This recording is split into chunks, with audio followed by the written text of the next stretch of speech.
So I spent a week with the Lenovo Yoga Book 9i. In this video, we're gonna talk about some things that I like, some things that I don't like too much, and then we'll see if this is the right laptop for you. Now, first and foremost, something that took some getting used to was the digital trackpad. It was a little finicky for me because I'm so used to using a normal laptop trackpad. One thing that I noticed is as I was scrolling around, sometimes I'd click and drag objects on accident. If I was on a website and I was like trying to scroll down with two fingers, I might accidentally like click a link because the trackpad would like double click on me when I would like move my finger across it. It would think I was making a click.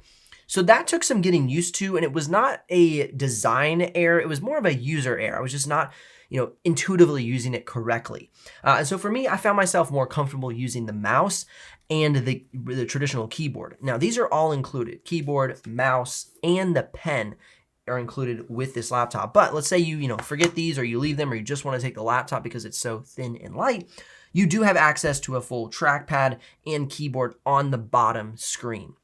Now, if you're somebody who wants to use the keyboard but a real trackpad, this magnets right onto the laptop. So you have your trackpad and your keyboard right there ready to go. So I think it's super, super cool. It's so much flexibility on this design. And then just go ahead and magnet it right back onto the laptop. Now, the next thing I didn't love about the laptop was the performance. But believe me, I'm very understanding that that CPU is running two different screens and trying to run Photoshop at the same time. Now, this is a channel talking to creators, so I'm gonna be a little bit more picky on the performance, but the i7-1355U in Photoshop scored a 567. It's a good score. It's a very good score, but it wasn't a stellar score. So what I wanna really drive home here is that this is not a laptop for heavy, intense creator tasks, okay? Somebody who's using tons of layers in Photoshop to illustrate a comic book or, create really large digital art, very intricate with tons and tons of layers, or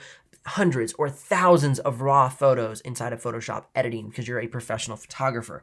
This is a laptop for maybe a student or somebody who's getting into digital art who needs, good performance, but they don't need that, insane performance that comes from 32 gigs of RAM, a dedicated GPU, and an H-series processor. This is a low TDP processor, a U-series processor from Intel with integrated graphics. So this is fantastic for some light to medium creative work, even 1080p and 4K video editing. This is fantastic for business owners or students or people who really just want a really nice, fun productivity and streaming video laptop. Killer for that.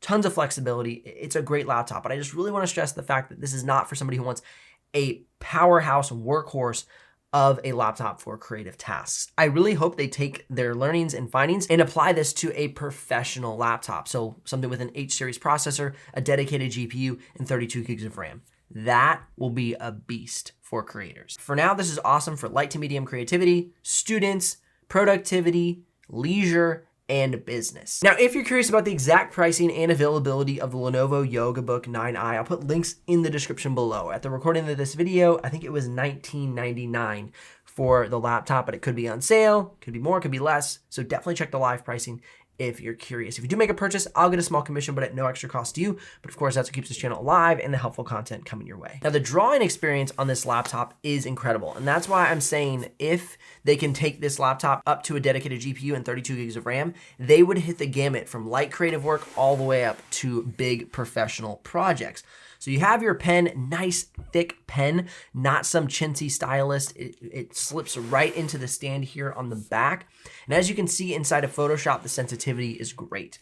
You push lightly on the screen. It has a nice light, thin line. Go ahead and push heavier. The sensitivity reacts and you have that thicker line. So it reacts very nicely with the pen to the screen. Now, one thing I really like is no matter if you're using the top screen or the bottom screen, the hinge is so snug and stiff that you don't move the screen. As you can see, I'm pushing fairly hard on the screen and it's not moving. The hinge is not letting the screen fall back. So you can either use the top screen for your art or you can even use the bottom screen for your art. It is a lot of flexibility and that stiff hinge helps to allow you to use whichever screen you want. You could also turn it into the portrait mode and use the right and left screen as well. So a lot of flexibility here with this laptop, like I continue to say.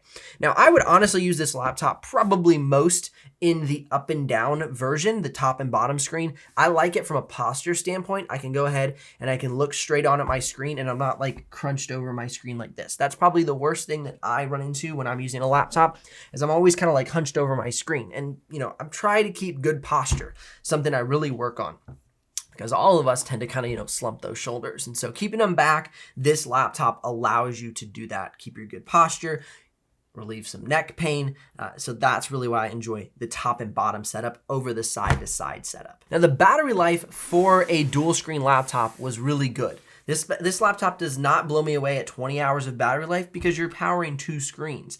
Now you can change the brightness on each of the screens, so you could have maybe a dimmer screen on the bottom and a brighter screen on the top. The battery life results were accomplished by setting both screens to 20% screen brightness on Windows battery saver mode and the Lenovo Vantage Center set to quiet mode. Without a doubt, one of my favorite things about this laptop is the flexibility. They include a pen, you have a mouse, you have a full-size keyboard that is included when you purchase this laptop. You can go ahead and use your 4 fingers and slide down a digital trackpad and keyboard on the bottom screen.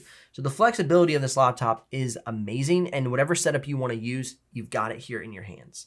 Now, one of my favorite things about it is if you want to go ahead and bring the keyboard and leave the stand at home, you can turn this into your standard laptop with the keyboard up top and your trackpad on the bottom. But definitely my favorite way to use this laptop is by plugging the keyboard onto the front, using the mouse, and getting that dual screen capability. And speaking of those screens, those are two 2.8K OLED displays with great color accuracy and color gamut range. The brightness is good. It wasn't necessarily great, but it was good. I think it was around the high 300 nits off the top of my head for the screen brightness. Now, one thing that I'm like, why did they do that, was the charger cord.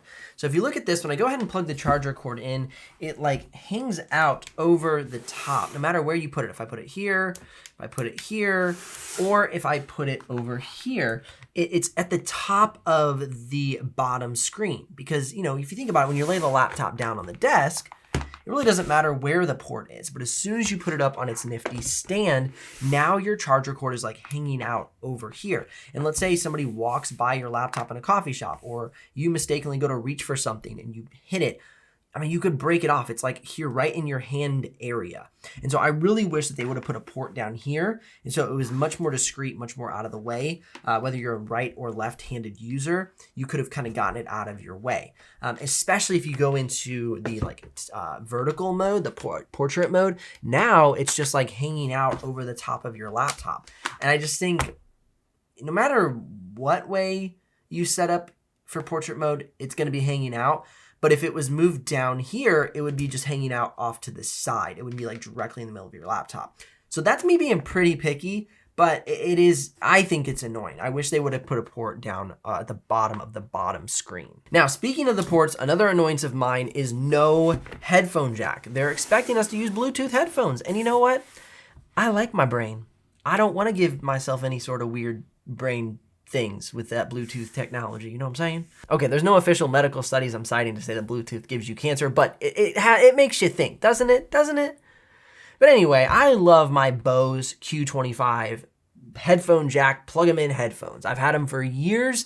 Actually, my wife even had them for years before that. I think they're like 10 or 15 years old, and I absolutely love them. They're so comfortable. They're such good quality. And I can't use them on this laptop. Now, maybe you could get like a headphone jack converter from USB-C, but that's just annoying.